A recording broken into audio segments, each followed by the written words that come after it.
ఈరోజు మిమ్మల్ని అధ్యక్ష అని పిలవడానికి అవకాశం ఇచ్చినటువంటి ఆదోని ప్రజలకు ధన్యవాదాలు తెలుపుతా ఉన్నాను.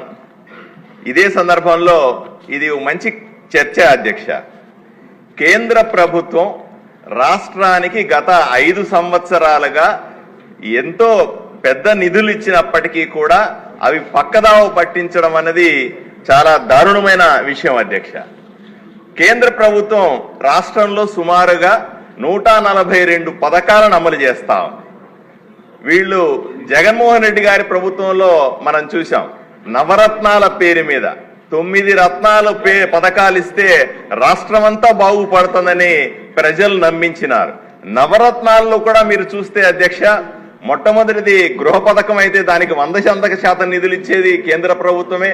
అదేవిధంగా ఆరోగ్యశ్రీ అయినా సరే లేదా ఇంకోటి అయినా సరే అన్ని పథకాలకు కేంద్ర ప్రభుత్వమే డబ్బులు ఇస్తున్నా అవన్నీ మావే అని చెప్పుకొని ప్రచారం చేసుకుంది జగన్మోహన్ రెడ్డి గారి ప్రభుత్వం.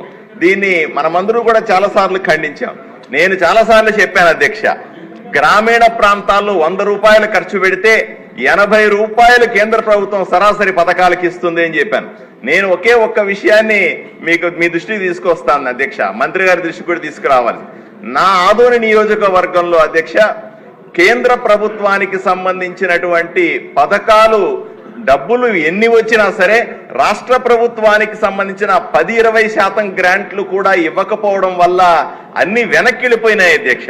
ఉదాహరణకి సమ్మర్ స్టోరేజ్ ట్యాంక్ నాశనం అయితే అది పాడైపోయిన ఒక వాల్ పూర్తిగా పడిపోతే 80 కోట్ల రూపాయలు కేంద్ర ప్రభుత్వం ఇస్తే కేవలం 10 కోట్ల రూపాయలు రాష్ట్ర ప్రభుత్వం ఇవ్వలేకపోవడం వల్ల ఆ డబ్బులు వెనక్కి వెళ్లాల్సిన పరిస్థితి వచ్చింది అధ్యక్ష.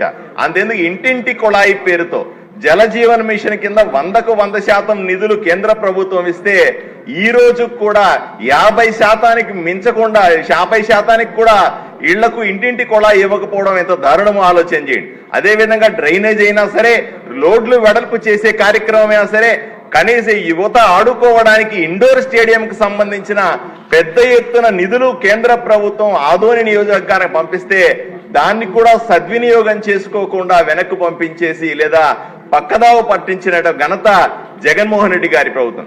ఈ పొరపాట్లు మళ్ళీ జరగకుండా ఉండాలని గ్రామీణ ప్రాంతాల్లో నరేంద్ర మోదీ గారు నేరుగా ఇచ్చేటువంటి డబ్బులు సర్పంచ్ నిధుల నుంచి పక్కదారి మళ్లించకుండా చూడాలని మనం ఎన్నోసార్లు విన్నవించుకున్నాం. అది జరుగుతుందని ఆశిస్తా ఉన్నాం. ఈ ఆగస్టులో సర్పంచులకు ప్రత్యేకంగా నిధులు రాబోతా ఉన్నాయి. వాటిని సద్వినియోగం చేసుకుంటాం అధ్యక్ష. అదే సందర్భంలో మన ప్రభుత్వంలో, కూటమి ప్రభుత్వంలో ప్రజలకు కూడా మనం ధైర్యాన్ని కల్పించాల్సిన అవసరం ఉంది. కేంద్ర ప్రభుత్వం నుంచి వచ్చే నిధులను పక్కదావ పట్టించాం, ఎట్టి పరిస్థితిలో దుర్వినియోగం చేయం, వాటిని ప్రజలకు సక్రమంగా వినియోగిస్తామనే విషయాన్ని మీ ద్వారా ప్రజలకు కూడా హామీ ఇస్తున్నాను అధ్యక్ష. నరేంద్ర రామరాజు గారు.